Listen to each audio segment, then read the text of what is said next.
नमस्कार दोस्तों, मैं संतोष पटेल स्वागत करता हूं आपके अपने YouTube चैनल डिजिटल भंडार पर। आज की वीडियो में हम CPCT एग्जाम सितंबर 2022 के लिए कंप्यूटर के इम्पोर्टेंट क्वेश्चंस को समझने वाले हैं। यह हमारा CPCT एग्जाम सितंबर 2022 के लिए पार्ट 4 है, चौथे नंबर का वीडियो है। इस वीडियो में हम कंप्यूटर से संबंधित 20 इंपोर्टेंट क्वेश्चंस को समझने वाले हैं। यदि आप CPCT की तैयारी कर रहे हैं या किसी भी कॉम्पिटिटिव एग्जाम के लिए कंप्यूटर के क्वेश्चन तैयार करना चाहते हैं तो हमारे चैनल पर दो प्लेलिस्ट बनाई गई हैं। एक प्लेलिस्ट है CPCT के नाम से और एक प्लेलिस्ट है कंप्यूटर फॉर कॉम्पिटिटिव एग्जाम के नाम से। दोनों प्लेलिस्ट में 150 से ज्यादा वीडियो को अपलोड किया जा चुका है। इन सभी वीडियो से आप CPCT एग्जाम के लिए और सभी प्रकार के कॉम्पिटिटिव एग्जाम के लिए कंप्यूटर के इंपोर्टेंट क्वेश्चन तैयार कर सकते हैं। दोनों प्लेलिस्ट का लिंक आपको डिस्क्रिप्शन से प्राप्त हो जाएगा। आप दोनों प्लेलिस्ट को चेक करें और CPCT एग्जाम के लिए, किसी भी कॉम्पिटिटिव एग्जाम के लिए कंप्यूटर के क्वेश्चन को तैयार करें। चलिए शुरुआत करते हैं आज की वीडियो का। देखते हैं आज का हमारा पहला क्वेश्चन क्या है। पहला क्वेश्चन हमें दिया गया है, एक बाइनरी नंबर है, इसकी हमें डेसिमल वैल्यू बतानी है, क्या होगी। यह कंप्यूटर नंबर सिस्टम का क्वेश्चन है। कंप्यूटर नंबर सिस्टम का, कंप्यूटर में 4 प्रकार के नंबर सिस्टम यूज किए जाते हैं। एक होता है बाइनरी नंबर सिस्टम, एक होता है ऑक्टल नंबर सिस्टम, एक होता है डेसिमल नंबर सिस्टम और एक होता है हेक्साडेसिमल नंबर सिस्टम। यहां पर हमें जो क्वेश्चन दिया गया है उसमें हमें एक बाइनरी नंबर दिया गया है, बाइनरी नंबर, और इसको हमें डेसिमल में बदलकर यह बताना है कि इस बाइनरी नंबर की डेसिमल वैल्यू क्या होगी। मतलब हमें यहां पर बाइनरी नंबर सिस्टम को डेसिमल नंबर सिस्टम में बदलते आना चाहिए। हमारे चैनल पर एक प्लेलिस्ट बनाई गई है डिजिटल इलेक्ट्रॉनिक्स के नाम से, जिसमें हमने सभी प्रकार के नंबर सिस्टम को सॉल्व करना सिखाया है। यहां पर हम इस क्वेश्चन को कई तरीके से सॉल्व कर सकते हैं, लेकिन कॉम्पिटिटिव एग्जाम में, CPCT के एग्जाम में, जहां पर हमारे पास समय कम होता है, वहां हम इस क्वेश्चन को बहुत ही कम समय में आसान तरीके से सॉल्व कर सकते हैं। इस क्वेश्चन को सॉल्व करना बहुत ही आसान है।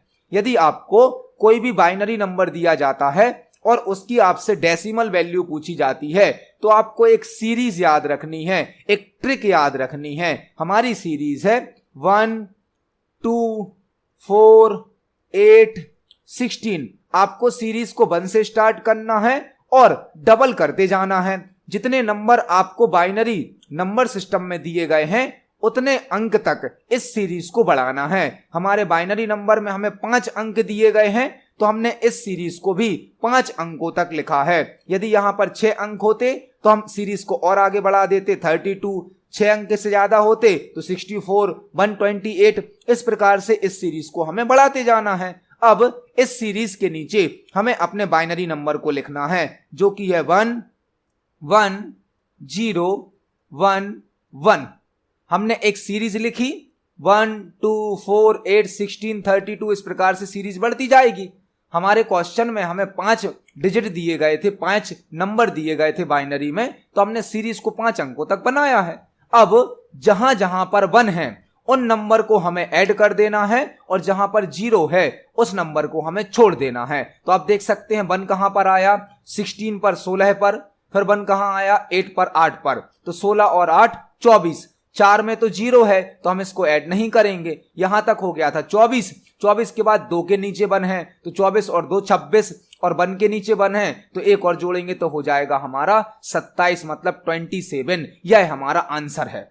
यदि कोई भी बाइनरी नंबर आपको दिया जाता है और आपको उसको डेसिमल में बदलना है तो आप इस सीरीज का यूज करें। आप बहुत ही कम समय में, बहुत ही आसान तरीके से किसी भी बाइनरी नंबर को डेसिमल नंबर में बदल सकते हैं। अब CPCT के एग्जाम में नंबर सिस्टम के भी क्वेश्चन आते हैं तो आपको नंबर सिस्टम सॉल्व करते आना चाहिए।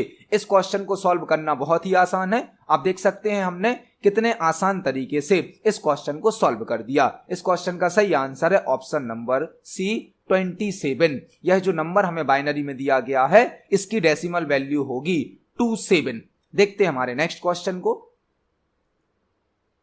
नेक्स्ट क्वेश्चन पूछा गया है, MS वर्ड में पैराग्राफ फॉर्मेटिंग को रिमूव करने के लिए किस शॉर्टकट की का उपयोग किया जाता है। यह क्वेश्चन MS वर्ड सॉफ्टवेयर से लिया गया है।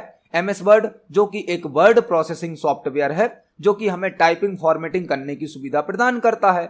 MS वर्ड में पैराग्राफ को फॉर्मेट करने के लिए, पैराग्राफ को व्यवस्थित करने के लिए पैराग्राफ फॉर्मेटिंग का यूज किया जाता है, जैसे कि अलाइनमेंट, इंडेंटेशन, लाइन स्पेसिंग, यह कहलाती है पैराग्राफ की फॉर्मेटिंग। तो यदि आपने किसी पैराग्राफ पर फॉर्मेटिंग अप्लाई करी है और आप उस फॉर्मेटिंग को हटाना चाहते हैं, रिमूव करना चाहते हैं, तो आप कौन सी शॉर्टकट की यूज करेंगे? पैराग्राफ फॉर्मेटिंग को हमें हटाना है। एक होती है टेक्स्ट फॉर्मेटिंग। टेक्स्ट फॉर्मेटिंग मतलब बोल्ड, इटैलिक, अंडरलाइन, टेक्स्ट का कलर चेंज करना, स्ट्राइक थ्रू करना, वह कहलाती है टेक्स्ट फॉर्मेटिंग। लेकिन हमसे क्वेश्चन पूछा गया है पैराग्राफ फॉर्मेटिंग का। इस क्वेश्चन को हम MS वर्ड सॉफ्टवेयर पर प्रैक्टिकली समझते हैं। तो हमने यहां पर MS वर्ड सॉफ्टवेयर को ओपन किया है। एक होती है टेक्स्ट फॉर्मेटिंग जो कि फॉन्ट सेक्शन में होती है, दूसरी है यहां पर पैराग्राफ फॉर्मेटिंग। हमसे क्वेश्चन पैराग्राफ फॉर्मेटिंग से पूछा गया है। यहां पर यदि हम इन दो पैराग्राफ को सेलेक्ट करते हैं और इनका अलाइनमेंट चेंज कर देते हैं, इनका इंडेंटेशन चेंज कर देते हैं और इसमें लाइन स्पेसिंग को चेंज कर देते हैं। हमने दो पैराग्राफ को सिलेक्ट किया और उसमें पैराग्राफ फॉर्मेटिंग अप्लाई कर दी। तो हमने जो जो फॉर्मेटिंग अभी अप्लाई करी है, यदि यह फॉर्मेटिंग हम हटाना चाहते हैं, रिमूव करना चाहते हैं, तो कौन सी शॉर्टकट की यूज की जाएगी? इसके लिए यूज किया जाता है Ctrl+Q का। आप देख सकते हैं हमने जैसे ही Ctrl+Q को प्रेस किया, जो जो फॉर्मेटिंग हमने अप्लाई करी थी वह सभी हट गई है। तो MS वर्ड में यदि आप पैराग्राफ फॉर्मेटिंग को हटाना चाहते हैं, रिमूव करना चाहते हैं, तो आप Ctrl+Q का यूज कर सकते हैं। यहां पर एक क्वेश्चन और आपको तैयार करना है। यदि आपने किसी टेक्स्ट पर टेक्स्ट फॉर्मेटिंग अप्लाई करी है, आपने टेक्स्ट को बोल्ड किया है, इटैलिक किया है, कलर चेंज किया है, इसकी फॉन्ट साइज चेंज करी है, और यदि आप टेक्स्ट फॉर्मेटिंग को रिमूव करना चाहते हैं, टेक्स्ट फॉर्मेटिंग को हटाना चाहते हैं, तो इसके लिए यूज होता है Ctrl+स्पेस। Ctrl+स्पेस से टेक्स्ट फॉर्मेटिंग को रिमूव किया जाता है और Ctrl+Q से पैराग्राफ फॉर्मेटिंग को रिमूव किया जाता है। तो यहां पर हमने एक साथ दो क्वेश्चन तैयार कर लिए। Ctrl+Q पैराग्राफ फॉर्मेटिंग को रिमूव करता है और Ctrl+स्पेस टेक्स्ट फॉर्मेटिंग को रिमूव कर देता है। तो इस क्वेश्चन का सही आंसर होगा ऑप्शन नंबर सी। देखते हैं हमारे नेक्स्ट क्वेश्चन को। ऑपरेटिंग सिस्टम से रिलेटेड FAT मतलब फैट का फुल फॉर्म क्या होता है? ऑपरेटिंग सिस्टम के संबंध में फैट का फुल फॉर्म क्या होता है? ऑपरेटिंग सिस्टम के संदर्भ में या संबंध में फैट का फुल फॉर्म क्या होता है? फैट का फुल फॉर्म हमें बताना है। फैट का फुल फॉर्म होता है file allocation table. File allocation table fat का फुल फॉर्म होता है file allocation table. Operating system के संबंध में फैट का फुल फॉर्म होता है फाइल एलोकेशन टेबल। मतलब इस क्वेश्चन का सही आंसर होगा ऑप्शन नंबर बी। देखते हैं हमारे नेक्स्ट क्वेश्चन को। नेक्स्ट क्वेश्चन है ब्लैंक कंप्यूटर जनरेशन में IC का उपयोग किया गया था। यह कंप्यूटर जनरेशन से संबंधित क्वेश्चन है और कंप्यूटर जनरेशन से संबंधित एक दो क्वेश्चन पेपर में जरूर पूछे जाते हैं। अभी तक कंप्यूटर की टोटल 5 जनरेशन आ चुकी हैं, 5 जनरेशन। यह भी एक इंपॉर्टेंट क्वेश्चन है। कंप्यूटर सिस्टम की अभी तक 5 जनरेशन आ चुकी हैं। फर्स्ट जनरेशन में वैक्यूम ट्यूब का यूज किया जाता था। सेकंड जनरेशन में ट्रांजिस्टर का यूज किया जाने लगा। थर्ड जनरेशन में IC का यूज किया जाने लगा। फोर्थ जनरेशन में VLSI का यूज किया जाने लगा और फिफ्थ जनरेशन में ULSI का यूज किया जाने लगा। यहां पर हमसे क्वेश्चन पूछा गया है किस जनरेशन में IC का उपयोग किया गया था, तो IC यूज की गई थी थर्ड जनरेशन के कंप्यूटर सिस्टम में। इस क्वेश्चन का सही आंसर होगा option number C. First generation के कंप्यूटर में तो वैक्यूम ट्यूब का यूज किया गया, सेकंड जनरेशन में ट्रांजिस्टर का यूज किया गया, थर्ड जनरेशन में IC का यूज किया गया। यहां पर आपको IC का फुल फॉर्म भी याद करना है, इंटीग्रेटेड सर्किट।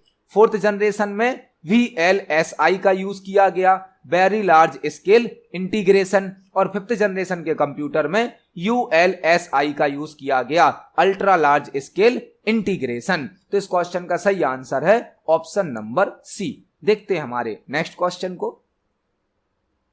नेक्स्ट क्वेश्चन है ब्लैंक एक सेकेंडरी मेमोरी का एग्जाम्पल है। ब्लैंक एक सेकेंडरी मेमोरी का एग्जाम्पल है। कंप्यूटर सिस्टम में मेमोरी को दो भागों में बांटा गया है, एक होती है प्राइमरी मेमोरी, एक होती है सेकेंडरी मेमोरी। प्राइमरी मेमोरी वह मेमोरी कहलाती हैं जो डायरेक्ट सीपीयू के कांटेक्ट में होती हैं, और वह मेमोरी जो डायरेक्ट सीपीयू के कांटेक्ट में नहीं होती हैं वह कहलाती हैं सेकेंडरी मेमोरी। तो हमें यहाँ पर कुछ मेमोरी दी गई हैं और हमें बताना है निम्न में से कौन एक सेकेंडरी मेमोरी है। तो रजिस्टर, यह तो एक प्राइमरी मेमोरी है जो कि सीपीयू प्रोसेसर के अंदर होती है। रोम भी एक प्राइमरी मेमोरी है, रैम भी एक प्राइमरी मेमोरी है, लेकिन एचडीडी हार्ड डिस्क ड्राइव एक सेकेंडरी मेमोरी है। मतलब इस क्वेश्चन का सही आंसर होगा option number D. Hard disk drive एक सेकेंडरी मेमोरी होती है जो कि लार्ज अमाउंट ऑफ डेटा को स्टोर करती है, डेटा को परमानेंटली स्टोर करती है। एचडीडी का फुल फॉर्म होता है हार्ड डिस्क ड्राइव, यह एक सेकेंडरी मेमोरी होती है। इस क्वेश्चन का सही आंसर होगा ऑप्शन नंबर डी। यहां पर आपको 3 क्वेश्चन और तैयार करने हैं। रोम का full form read only memory, RAM का full form random access memory, यह दोनों प्राइमरी मेमोरी हैं। रजिस्टर भी एक प्राइमरी मेमोरी है जो कि कंप्यूटर सिस्टम के अंदर सबसे छोटी और सबसे फास्ट मेमोरी होती है। रजिस्टर एक ऐसी मेमोरी है जो कंप्यूटर सिस्टम में सबसे छोटी और सबसे फास्ट मेमोरी होती है। तो यहां पर हमने एक साथ 3-4 क्वेश्चन को तैयार किया। इस क्वेश्चन का सही आंसर है ऑप्शन नंबर डी। देखते हैं हमारे नेक्स्ट क्वेश्चन को। नेक्स्ट क्वेश्चन है सीपीयू सेकेंडरी मेमोरी से डेटा को कैसे रीड करता है। सीपीयू मतलब कि प्रोसेसर, जिसका फुल फॉर्म होता है सेंट्रल प्रोसेसिंग यूनिट। सीपीयू मतलब कि सेंट्रल प्रोसेसिंग यूनिट, वह सेकेंडरी मेमोरी से डेटा को कैसे रीड करता है, हमें यहां पर बताना है। क्या सीपीयू सेकेंडरी मेमोरी से डेटा को डायरेक्ट एक्सेस करता है, थ्रू रैम के द्वारा एक्सेस करता है, थ्रू हार्ड डिस्क के द्वारा एक्सेस करता है, या थ्रू फ्लॉपी डिस्क के द्वारा एक्सेस करता है। तो इस क्वेश्चन के आंसर को समझने के लिए हम एक डायग्राम बनाने वाले हैं। यह हमारे कंप्यूटर सिस्टम की सेकेंडरी मेमोरी है। सेकेंडरी मेमोरी मतलब जो डायरेक्ट सीपीयू के कांटेक्ट में नहीं होती है, लार्ज अमाउंट ऑफ डेटा को स्टोर करती है, परमानेंटली डेटा को स्टोर करती है। यह secondary memory hard disk, floppy disk, SSD कई प्रकार की हो सकती है। इसमें डेटा को बहुत अधिक मात्रा में स्टोर किया जाता है। सेकेंडरी से डेटा पहले आता है रैम में। रैम एक प्राइमरी मेमोरी होती है जो सेकेंडरी मेमोरी से छोटी होती है, फास्ट होती है। फिर रैम से डेटा को भेजा जाता है सीपीयू के पास। तो जो सीपीयू है, प्रोसेसर है, वह सेकेंडरी मेमोरी का डेटा पहले रैम में ट्रांसफर कराता है, फिर रैम से डेटा को एक्सेस करता है। मतलब इस क्वेश्चन का सही आंसर होगा ऑप्शन नंबर बी। जो सीपीयू है, प्रोसेसर है, वह सेकेंडरी मेमोरी के डेटा को रैम के थ्रू एक्सेस करता है। और यहां पर एक मेमोरी और वर्क करती है, सीपीयू और रैम के बीच में कैश मेमोरी वर्क करती है। कैश मेमोरी, आपसे यह क्वेश्चन भी पूछा जा सकता है कि सीपीयू और रैम के बीच में कौन सी मेमोरी वर्क करती है। वह होती है कैश मेमोरी, जो कि सेकंड नंबर की फास्टेस्ट मेमोरी होती है। सबसे ज्यादा छोटी और फास्ट मेमोरी होती है रजिस्टर, उसके बाद सेकंड नंबर पर फास्ट मेमोरी होती है कैश मेमोरी। तो यहां पर इस क्वेश्चन का सही आंसर होगा option number B, through RAM. जो सीपीयू है वह रैम के द्वारा डेटा को सेकेंडरी मेमोरी से एक्सेस करता है। इस क्वेश्चन का सही आंसर है ऑप्शन नंबर बी। देखते हैं हमारे नेक्स्ट क्वेश्चन को। नेक्स्ट क्वेश्चन है निम्न में से किस इनपुट डिवाइस के द्वारा इंफॉर्मेशन को विदाउट टाइप किए डायरेक्ट इनपुट किया जा सकता है। हमें कुछ इनपुट डिवाइस के नाम दिए गए हैं और हमें यह बताना है कि ऐसी कौन सी इनपुट डिवाइस है जो डेटा को बिना टाइप किए डायरेक्ट इनपुट करने की सुविधा देती है। फॉर एग्जाम्पल, हमारे पास कोई लेटर है, हार्ड कॉपी प्रिंट आउट में हमारे पास कोई डॉक्यूमेंट है, उसका हमें सॉफ्ट कॉपी में आउटपुट चाहिए है, उसको कंप्यूटर सिस्टम में इनपुट करना है। तो हमें कौन सी इनपुट डिवाइस यूज करनी होगी। यहां पर हमें यह बताना है कि ऐसी कौन सी इनपुट डिवाइस है जिससे हम डायरेक्ट किसी डॉक्यूमेंट को इनपुट कर सकते हैं। वह डिवाइस होगी स्कैनर, क्योंकि माउस के द्वारा तो निर्देश को, इंस्ट्रक्शन को इनपुट किया जाता है, कीबोर्ड के द्वारा डेटा को टाइप करके इनपुट किया जाता है, जॉयस्टिक के द्वारा इंस्ट्रक्शन को इनपुट किया जाता है जो कि गेम प्ले करने के काम में आता है। यहां पर स्कैनर एक ऐसी इनपुट डिवाइस है जो किसी डॉक्यूमेंट को डायरेक्ट इनपुट करने की सुविधा प्रदान करती है। आपसे यह क्वेश्चन इस प्रकार भी पूछा जा सकता है कि हार्ड कॉपी आउटपुट को सॉफ्ट कॉपी आउटपुट में कन्वर्ट करने के लिए किस इनपुट डिवाइस का यूज किया जाता है, तो वह भी होगी हमारी स्कैनर। स्कैनर के द्वारा हार्ड कॉपी आउटपुट को स्कैन करके सॉफ्ट कॉपी में कन्वर्ट कर दिया जाता है। तो इस क्वेश्चन का सही आंसर होगा ऑप्शन नंबर सी। देखते हैं हमारे नेक्स्ट क्वेश्चन को। नेक्स्ट क्वेश्चन है आईपी एड्रेस की कितनी क्लासेस होती हैं? आईपी एड्रेस की कितनी क्लासेस हैं? आईपी एड्रेस जो कि सीपीसीटी के लिए एक इंपोर्टेंट टॉपिक है, क्योंकि सीपीसीटी के एग्जाम में एक दो प्रश्न तो आईपी एड्रेस से संबंधित जरूर होते हैं। आईपी जिसका फुल फॉर्म होता है इंटरनेट प्रोटोकॉल, आईपी का फुल फॉर्म होता है इंटरनेट प्रोटोकॉल, और आईपी एड्रेस की अभी 5 क्लास हैं। 5 जो आईपी एड्रेस है उसकी 5 क्लास होती हैं, जो कि क्लास ए से लेकर क्लास ई तक हैं। Class A, class B, class C, class D और क्लास ई। आईपी एड्रेस जिसका फुल फॉर्म होता है इंटरनेट प्रोटोकॉल, इसकी टोटल 5 क्लास हैं, जो कि क्लास ए से लेकर क्लास ई तक हैं। और आईपी एड्रेस के 2 वर्जन होते हैं, एक होता है आईपी वर्जन 4 और एक होता है आईपी वर्जन 6। इसके 2 वर्जन हैं, IP version 4, IP version 6। IP address से संबंधित एक दो क्वेश्चन पेपर में जरूर आते हैं। तो आईपी का फुल फॉर्म होता है इंटरनेट प्रोटोकॉल, आईपी एड्रेस की 5 क्लास हैं और इसके 2 वर्जन होते हैं, आईपी वर्जन 4, आईपी वर्जन 6। इस क्वेश्चन का सही आंसर होगा ऑप्शन नंबर डी। देखते हैं हमारे नेक्स्ट क्वेश्चन को। नेक्स्ट क्वेश्चन है एमएस वर्ड में मैक्सिमम फॉन्ट साइज कितनी होती है? एमएस वर्ड में मैक्सिमम फॉन्ट साइज कितनी होती है? जब आप एमएस वर्ड में कोई टेक्स्ट टाइप करते हैं और उस टेक्स्ट की आप फॉन्ट साइज बढ़ाते हैं या घटाते हैं, तो आप फॉन्ट साइज को अधिकतम मैक्सिमम कितना कर सकते हैं, यह हमें यहां पर बताना है। इस क्वेश्चन में आपको कंफ्यूज नहीं होना है, क्योंकि जब आप फॉन्ट साइज को ड्रॉप एंड डाउन लिस्ट से बदलते हैं तो वहां पर मैक्सिमम फॉन्ट साइज होती है 72। यदि आपसे क्वेश्चन में पूछा जाता है एमएस वर्ड में फॉन्ट साइज ड्रॉप डाउन में मैक्सिमम फॉन्ट साइज कितनी होती है, तो वह होती है 72। लेकिन यदि आप शॉर्टकट की के माध्यम से फॉन्ट साइज को बढ़ाते हैं तो वह हो जाती है 1638 तक, 1638 तक। Maximum font size MS Word में होती है 1638 और मिनिमम होती है 1। लेकिन जो फॉन्ट साइज ड्रॉप डाउन होता है उसमें मिनिमम होती है 8 और मैक्सिमम होती है 72। इस क्वेश्चन को हम प्रैक्टिकली समझ सकते हैं। यहां पर यदि आप ड्रॉप डाउन लिस्ट से फॉन्ट साइज को कम ज्यादा करते हैं तो मिनिमम होती है 8, मैक्सिमम होती है 72। यदि आपसे क्वेश्चन में ड्रॉप डाउन के बारे में पूछा जाता है तो आपको 8 और 72 को याद रखना है। लेकिन यदि आप शॉर्टकट की के माध्यम से फॉन्ट साइज को बढ़ाते हैं तो यह फॉन्ट साइज 1638 तक हो सकती है, 1638 तक हो सकती है। मतलब एमएस वर्ड में मैक्सिमम फॉन्ट साइज हो जाती है 1638, जिसको हम शॉर्टकट की के माध्यम से बढ़ा सकते हैं। फॉन्ट साइज को बढ़ाने की शॉर्टकट की होती है control shift greater than. Control shift greater than से फॉन्ट साइज को बढ़ाया जाता है, जो कि 1638 तक बढ़ सकती है। और यदि आपको शॉर्टकट की के माध्यम से फॉन्ट साइज को घटाना है तो कंट्रोल शिफ्ट लेस देन इसकी शॉर्टकट की होती है, और शॉर्टकट की के माध्यम से हम फॉन्ट साइज को 1 तक कर सकते हैं। मतलब एमएस वर्ड में मिनिमम फॉन्ट साइज होती है 1, मैक्सिमम फॉन्ट साइज होती है 1638। और आपसे यह क्वेश्चन भी पूछा जा सकता है कि एमएस वर्ड में बाय डिफॉल्ट फॉन्ट साइज कितनी होती है, वह होती है 11 है। एमएस वर्ड में डिफॉल्ट फॉन्ट साइज होती है 11। तो यहां पर हमने एक साथ 2-3 क्वेश्चन तैयार करे और इस क्वेश्चन का सही आंसर होगा option number D 1638। MS Word में मैक्सिमम मतलब अधिकतम फॉन्ट साइज होती है 1638। देखते हैं हमारे नेक्स्ट क्वेश्चन को। अगला क्वेश्चन हमसे पूछा गया है निम्न में से कौन एक लैंग्वेज ट्रांसलेटर है?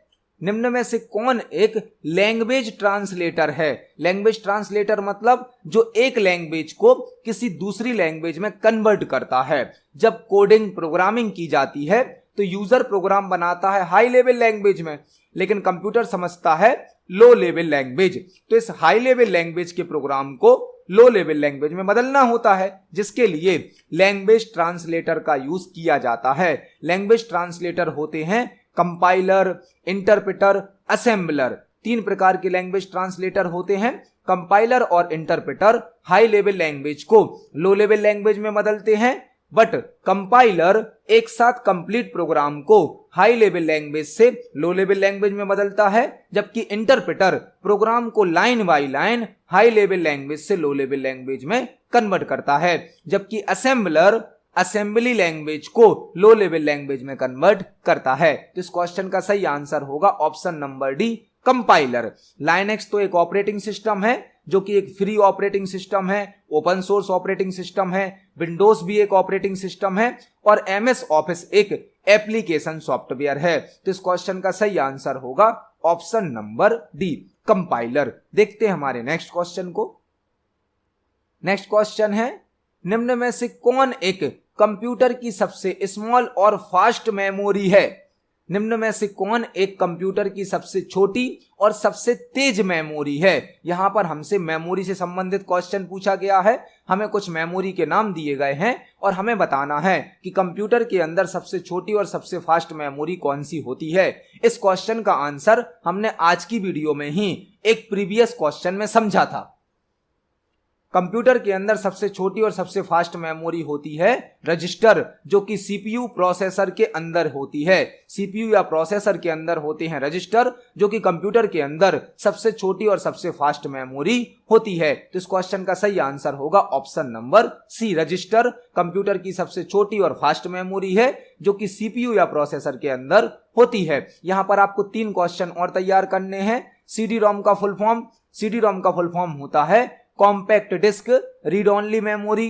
डी रैम का full form dynamic random access memory और एचडीडी का full form hard disk drive. तो यहां पर एक साथ हमने 4 क्वेश्चन को तैयार किया और इस क्वेश्चन का आंसर है ऑप्शन नंबर सी, रजिस्टर। देखते हैं हमारे नेक्स्ट क्वेश्चन को। नेक्स्ट क्वेश्चन है, एमपीईजी में ई का मीनिंग क्या होता है? एमपीईजी जो कि एक फाइल फॉर्मेट होता है, एक एक्सटेंशन होता है, इसमें हमसे पूछा गया है एमपीईजी में ई का मीनिंग क्या होता है। एमपीईजी एक फाइल फॉर्मेट होता है, एक एक्सटेंशन होता है जो वीडियो फॉर्मेट में यूज किया जाता है। वीडियो फाइल का एक्सटेंशन होता है .mpeg, जिसका फुल फॉर्म होता है moving picture expert group. Moving picture expert group मतलब ई का मीनिंग होगा यहां पर एक्सपर्ट। एमपीईजी का फुल फॉर्म होता है मूविंग पिक्चर एक्सपर्ट ग्रुप। तो एमपीईजी में ई का मतलब होगा एक्सपर्ट। एमपीईजी एक फाइल फॉर्मेट है, एक्सटेंशन है जो कि वीडियो फाइल के साथ यूज किया जाता है, जिसका फुल फॉर्म होता है मूविंग पिक्चर एक्सपर्ट ग्रुप। देखते हैं हमारे नेक्स्ट क्वेश्चन को। नेक्स्ट क्वेश्चन है, लेजर प्रिंटर ब्लैंक का उपयोग करता है। लेजर प्रिंटर किसका उपयोग करता है? दिए गए निम्न ऑप्शन में से लेजर प्रिंटर किसका यूज करता है?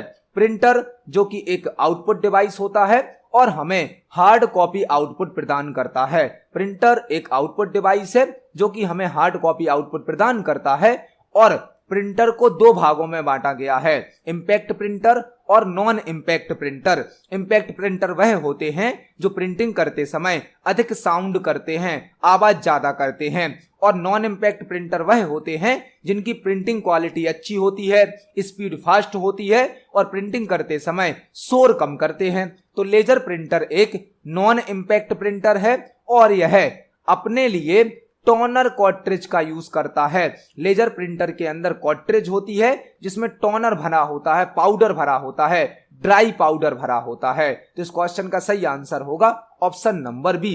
इंक कॉर्ट्रिज तो इंकजेट प्रिंटर में होती है और रिबन का यूज किया जाता है डॉट मैट्रिक्स प्रिंटर में। तो इस क्वेश्चन का सही आंसर होगा option number B, toner cartridge. Laser printer के अंदर टोनर मतलब पाउडर का यूज किया जाता है जो कि कॉर्ट्रिज के अंदर भरा होता है। तो इस क्वेश्चन का सही आंसर है ऑप्शन नंबर बी। देखते हैं हमारे नेक्स्ट क्वेश्चन को। नेक्स्ट क्वेश्चन कंप्यूटर नेटवर्क से लिया गया है। कंप्यूटर नेटवर्क में बीपीएन का फुल फॉर्म क्या होता है? कंप्यूटर नेटवर्क में बीपीएन का फुल फॉर्म क्या होता है?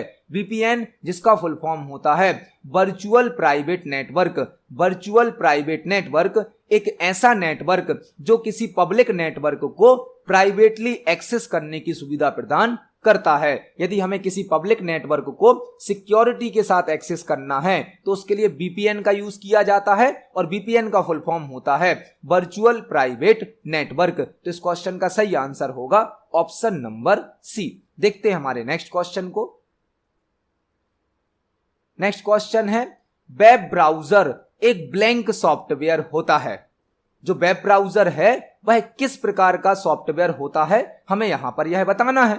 वेब ब्राउजर जो कि किसी वेब पेज या वेबसाइट को ओपन करने के लिए यूज किया जाता है। यदि हमें अपने कंप्यूटर सिस्टम पर, लैपटॉप पर, मोबाइल पर किसी वेब पेज या वेबसाइट को ओपन करना है तो वेब ब्राउजर की आवश्यकता होती है। और वेब ब्राउजर एक एप्लीकेशन सॉफ्टवेयर होता है। Application software Google Chrome, Mozilla Firefox, internet explorer, opera mini, Microsoft Edge, यह सभी वेब ब्राउजर के एग्जाम्पल होते हैं। तो वेब ब्राउजर एक एप्लीकेशन सॉफ्टवेयर होता है जो कि वेब पेज और वेबसाइट को ओपन करने के लिए यूज किया जाता है। इस क्वेश्चन का सही आंसर है ऑप्शन नंबर बी। देखते हैं हमारे नेक्स्ट क्वेश्चन को। नेक्स्ट क्वेश्चन है एमएस वर्ड में टेक्स्ट को डबल अंडरलाइन करने के लिए किस शॉर्टकट की का उपयोग किया जाता है?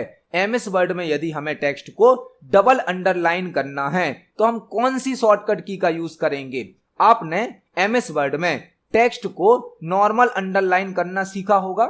यदि कोई टेक्स्ट लिखा है, हमें इस टेक्स्ट को यदि अंडरलाइन करना है सिंगल लाइन से तो कंट्रोल प्लस यू का यूज किया जाता है, कंट्रोल प्लस यू। लेकिन हमसे क्वेश्चन पूछा गया है यदि हमें टेक्स्ट को डबल अंडरलाइन करना है तो हम कौन सी शॉर्टकट की यूज करेंगे? आपको यहां पर डबल अंडरलाइन में डी को याद रखना है। डी, डबल की स्पेलिंग स्टार्ट होती है डी से, तो शॉर्टकट की में भी डी आएगा। यदि आपको एमएस वर्ड में टेक्स्ट को डबल अंडरलाइन करना है तो शॉर्टकट की जो भी बनेगी उसमें डी आएगा।